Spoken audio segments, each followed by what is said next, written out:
We're off to the races, the awards races that is, as the season officially kicks off with the Golden Globe nominations that were announced this morning. First, I'm going to share my initial thoughts before going into each film category to discuss them in detail. And I have to say, I think you're going to be very happy with this year's nominations. This is one of those rare years where the industry and audiences seem to be on the same page. And we'll see how that affects ratings. Now, of course, also, these are going to be a much bigger pool of nominations because the Golden Globe splits them into two categories. And the Oscars does not do that. So a number of these people aren't going to make the final cut. But there are some very good surprises here, and perhaps they're able to be accommodated because of the wider field of nominations. So what are the big surprises? Well, never count out Harvey Weinstein. This guy is indeed the Oscar Whisperer. I call him that every year, and every year he earns the name again. He seemed pretty much out of the race for a number of his films, but at the end of the day, when it counted, with the big game, the Golden Globes, and surely the Oscars coming up, he gets his films in there. And not just in there, but in there in a big way. You're going to see multiple nominations across the board for his films. He got the Imitation Game in there. It wasn't looking so good for that movie, but the biggest surprises are that he got St. Vincent on the board, and also Big Eyes, the Tim Burton film, which has had almost no awards traction and mixed reviews. But at the Golden Globes, it's nominated in multiple major categories. Then also a welcome surprise was that Selma did very well in the nominations, and that was something people were worried about after SAG shut it out yesterday with their nominations. And it seemed like it might be a repeat of The Butler, but not the case. Then also Grand Budapest Hotel, not forgotten. It looked for a while there, especially in the indie awards circuit, where it was getting kind of left out or ignored for Boyhood and Birdman. Same thing happening to the Imitation Game. Now both those movies show up here in a big way. Also Nightcrawler, not a lot of nominations, actually just one for Jake Gyllenhaal, but at least he didn't lose all that weight for nothing. And then also, I think you guys will be very happy to see Gone Girl, not just here in one category for Best Actress, which people were expecting, but you're going to see it here in multiple categories. We'll see if this is something that's repeated at the Oscars, but this is a big win for that movie, and I think a big audience pleaser. I think people will be very happy to see this recognized. And I didn't like the film, as I'm sure many of you will be bringing up in the comments, but you know what? When you look back at it, hindsight, it did at least provoke a reaction from me. Even if it wasn't favorable, it provoked a reaction from a lot of people. And even if I don't like what it said, it was definitely saying something about relationships, and that must be what the industry is deciding to reward. And you can't argue with that. All right, so let's dive into these nominations. We're going to start out with Best Picture Drama, and here we have Boyhood, Foxcatcher, The Imitation Game, Selma, and The Theory of Everything. I'm going to try and predict the winner when I can. It's going to be tough because these are all really strong films. That's another thing this year. It's hard to pick a winner because the contenders are so good. I'm not sure who would even win here. I think Boyhood probably has a really good shot, as well as Selma and The Theory of Everything. I think Foxcatcher and The Imitation Game, getting in there might be the best that they can do. Then Best Picture, Comedy or Musical. Birdman, the Grand Budapest Hotel, Pride. This was a surprise. Pride is a UK film which is about LGBT activists who go and help out some miners with their strike in the 1980s.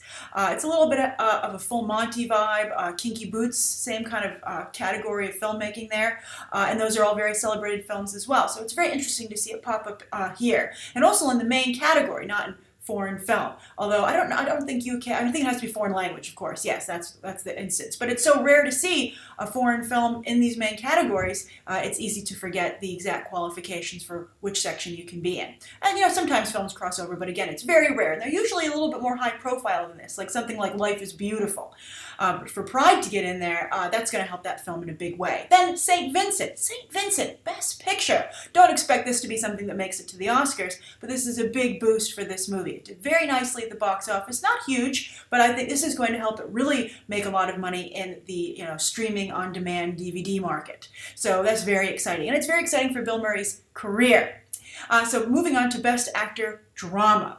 We've got Steve Carell in Foxcatcher. Great to see him nominated. People were hoping that that would happen. He's very good in the movie. Benedict Cumberbatch for The Imitation Game. Jake Gyllenhaal for Nightcrawler. Here's his nomination. That's great for him. David Oyelowo as for Selma for playing Martin Luther King Jr. And Eddie Redmayne for The Theory of Everything. What a category. And we haven't even gotten to the other half of it. I mean, there's a wonderful group of male performances this year. Actress category you're going to see is a little weaker, which made for some interesting choices. But here, I'm not quite sure who I would even, I would say the front runner would probably have to be Eddie Redmayne because they've divided it the way it is. Michael Keaton's over in comedy. So Best Actor Drama, I'm gonna put my money on Eddie Redmayne for The Theory of Everything. Then let's move over to Best Actor Comedy or Musical, where we see Ralph Fiennes for the Grand Budapest Hotel. Such a good performance. So glad to see him back here, and that he wasn't forgotten as he has been, as I said, in the earlier nominations in the indie field. Michael Keaton for Birdman. I think this might be Michael Keaton's year. You can just feel the industry getting behind him. Then also Bill Murray for St. Vincent. That's just fantastic for him. Not only is his movie overall nominated, but he's nominated. He's going to have a lot of offers on the table, probably starting like right about now. I'm sure his agent and manager are fielding a lot of calls. Joaquin Phoenix for Inherent Vice. The Oscars don't like him, but the Golden Globes do. And he's also the only nomination for that film, by the way. He does a very nice job in it, but I think that not to nominate Josh Brolin, and he's not nominated for Best Supporting Actor, kind of doesn't, pay appropriate respect to the kind of the duo they had going there. I think a lot of that film's success, and in my opinion, its only success, is in their chemistry. But he's nominated, so that's great. He gets to go to an awards ceremony. I don't think he's going to win. Sorry, Joaquin Phoenix. I was like, well, you'll have a nice night out at least. And then Christoph Waltz for Big Eyes. This, to me, is absolutely shocking. It might be a situation where Christoph Waltz has just become one of those actors that fills in blanks. He just gets nominated. Also, he's got Harvey behind him. But I've seen Big Eyes. I'm going to review it this weekend. And Christoph Waltz's performance is not, in my opinion, worthy of any awards. I think that he was just really over the top, had no nuance, and it was just really phoned it in. So for him to get a nomination just shows how brilliant Harvey is and how he can really work an awards room. All right, then Best Actress Drama. As many people were hoping, Jennifer Aniston for Cake. Again, not a lot of really great female performances this year. It's not a great year overall, I think, for female film as in the past. So no real clear frontrunners. But I think that's opened up the door for some nominations that some of you will be very happy with. So Jennifer Aniston for Cake. Felicity Jones for The Theory of Everything. I think she's very good in the movie, but I don't think that I think she's just in there because people are celebrating The Theory of Everything. Don't count on her to win. Julianne Moore for Still Alice. Julianne Moore is supposed to win. Everybody's saying that she's a front runner for this role. You'll see she's a double nominee in Best Actress Comedy or Musical in just a moment. But Julianne Moore, and that's also going to, I think, help push her to a win. Remember, Kate Winslet was a double nominee, and she won. So expect her to win for Still Alice. But then Rosamund Pike for Gone Girl. She was very good in the role. I have to remember to separate my reaction to the movie from her performance, and I think she does do a good job, and she's asked to do some very interesting things. If the Academy nominates her, the other big thing about this is that Gone Girl is a very edgy modern film.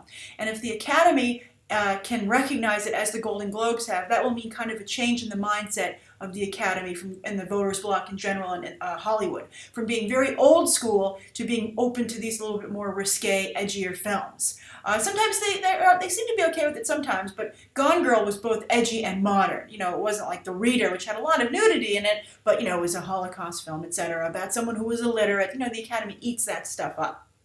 And there aren't any issues here with Gone Girl. I mean, there's relationship issues, but it's not like a LGBT kind of a theme or true crime.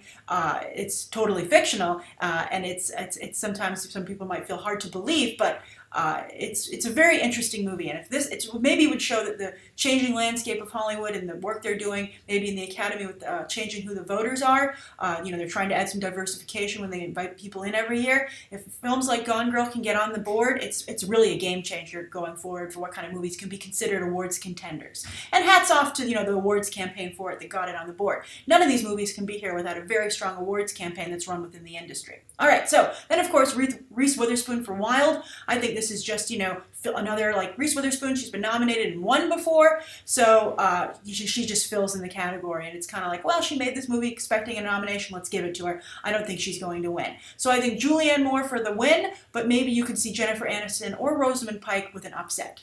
Then Best Actress Comedy or Musical. Amy Adams for Big Eyes. Again, an interesting film. Again, going to review it, but I don't see an awards-worthy performance here. So the fact that she's here is, again, Harvey, you're a genius. Then Emily Blunt for Into the Woods. If you look at the Tony history for this musical, this makes perfect sense because one of the few Tonys that it won was for the role that Emily Blunt plays. So here it is, history repeating itself. Then here, Helen Mirren for The 100-Foot Journey. That's really interesting, maybe because of the more international flair of the film. I think, again, this is just Helen Mirren having a lot of respect and them needing to fill this category. Then Julianne Moore, Maps to the Stars. Incredible to see her nominated here because this film didn't run an ad campaign or a campaign for the Oscars. Really, it made a big splash. She won actually for Cannes for this role, Best Actress. So Julianne Moore, just an Oscar march here. So expect her to be winning here. Not in this category, I wouldn't. She could be a double win actually when I think about it, but I think it's unlikely. But expect her to probably take the drama and the Oscar.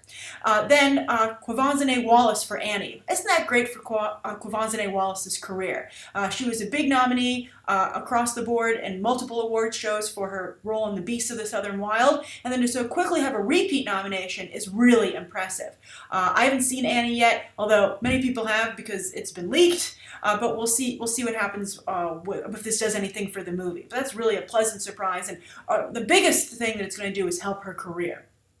Then Best Supporting Actor. Now the rest of the categories aren't divided, by the way. They're not divided into drama, comedy, or musical. All right, so Best Supporting Actor. Robert Duvall for The Judge. What? Again, just filling the category.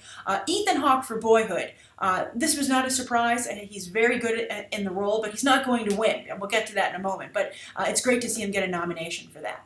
Then Edward Norton for Birdman. Nice to see some Birdman love for someone besides Michael Keaton and Emma Stone. They've been dominating a lot of the accolades for this film, but Edward Norton in the mix here, also helpful to his career. He needs to have a bit of a comeback himself. Mark Ruffalo for Foxcatcher. No Channing Tatum. He got left out. Everybody was nominated but him, and he has I would say, arguably the largest role in the film. So that's got to smart a little bit for Channing Tatum, and I don't think it's very respectful to him, and I'm a little disappointed. And we'll see what happens with the Oscars, but I guess they're not pushing hard enough for him, and maybe a lot of voters maybe they're not that evolved, but while they can nominate Gone Girl, they can't quite nominate Channing Tatum yet. I'm telling you, it's coming. I think it's a mistake not to have it happen here. But then the person who's going to win this is J.K. Simmons for Whiplash. It's the only nomination for the film, and it's because it's just such a strong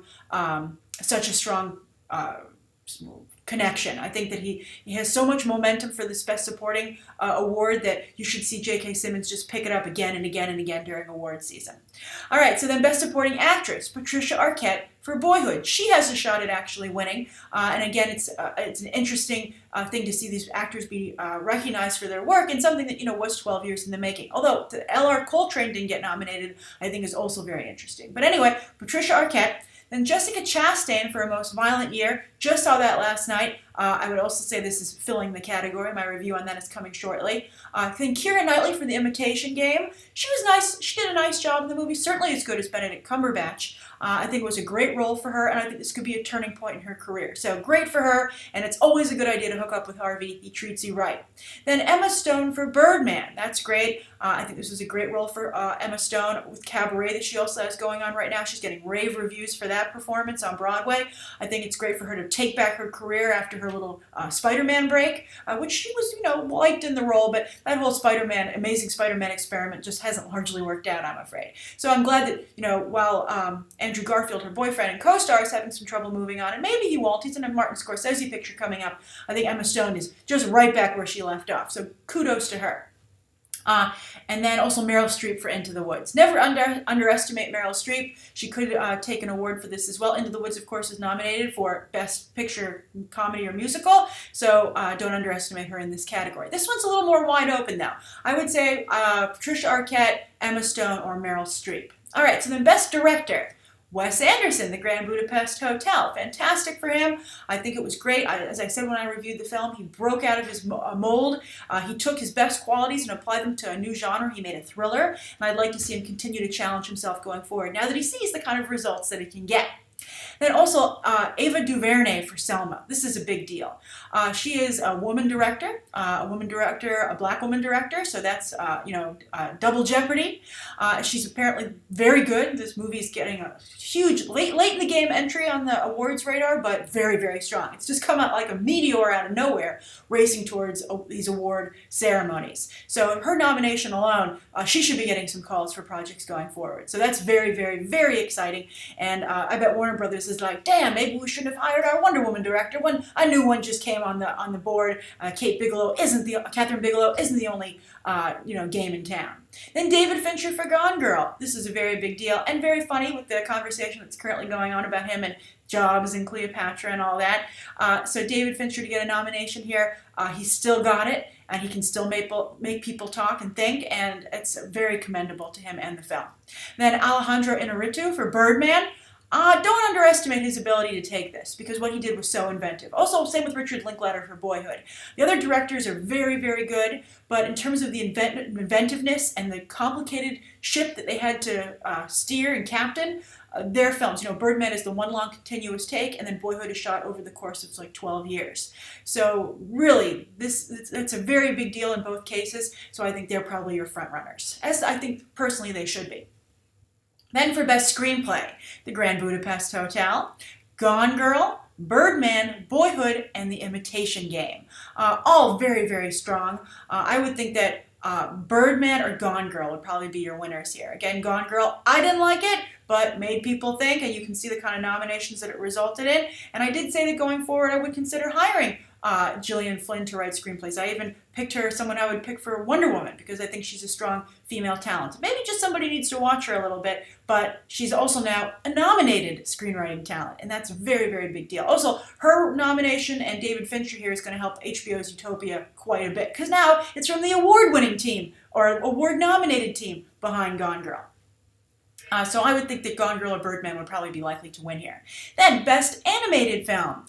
Big Hero 6, of course, from Disney. Book of Life from Guillermo del Toro and Fox. I think that's great for this movie to be in this category. That's a big deal. And it's a very, very good film. A little simplistic, but it's beautiful to look at, and there's certainly a lot worthy of recognition. How to Train Your Dragon 2 from DreamWorks Animation. The Box Trolls from Leica. Box Trolls doing very well in the animation industry in terms of recognition, so don't be surprised to see it, be a strong contender here. But then, of course, the Lego Movie, and I think the Lego Movie, I think this boils down to the Box Trolls and the Lego Movie. We'll see which one takes it. I'd like to see the Lego Movie take it, because you know what? Just because it was highly commercial and so successful doesn't mean it wasn't very inventive and really did a lot with, animation and Legos in general, and it was a movie that everybody could enjoy. My money and my preference would be for the Lego Movie here. All right, then Best Foreign Language Film. We have Force Majeure from Sweden. We have Get, the Trial of Vivian Amsalam from Israel. Ida from Poland. Leviathan from France, and Tangerines from Georgia. The only one I've really heard a lot about is Force Majeure, so I guess the one you've heard the most about is usually the one that might take it. But I'm curious, for those of you who've seen those films, do they belong there? Are you rooting for them? And do you think the best representation of foreign language film?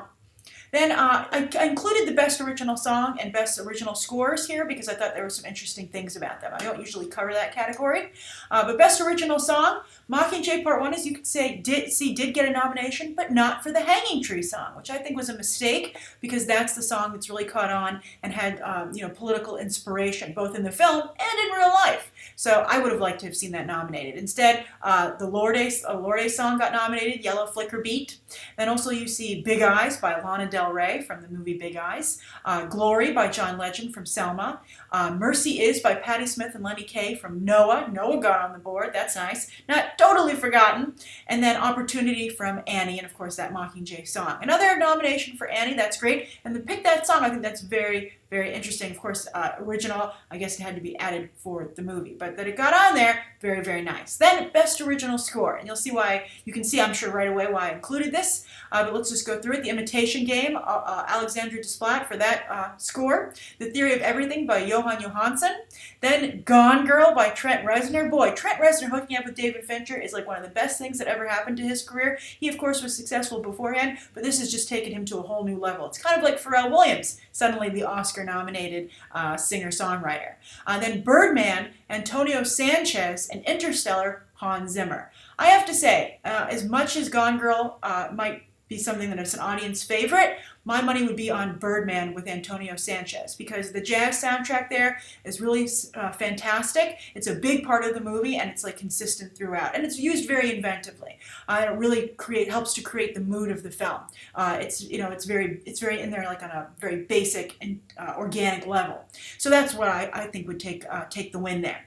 So I'm curious, what do you think of these nominations? Do you agree that they're a crowd pleaser, or are you displeased? And what do you think of Harvey's complete domination? Also, which ones do you think will make it through to the final round, the Oscars? Because remember, there's about half the nominations available, and not in Best Picture because they have about 9 or 10 nominations there, but in the actor categories for Best Actor and Best Actress, they're going to have to narrow it down to just 5. All right, thank you so much for tuning in to my analysis, and stay tuned for awards coverage season throughout the Oscars, all the way through the Oscars. All right, thanks for watching. Bye.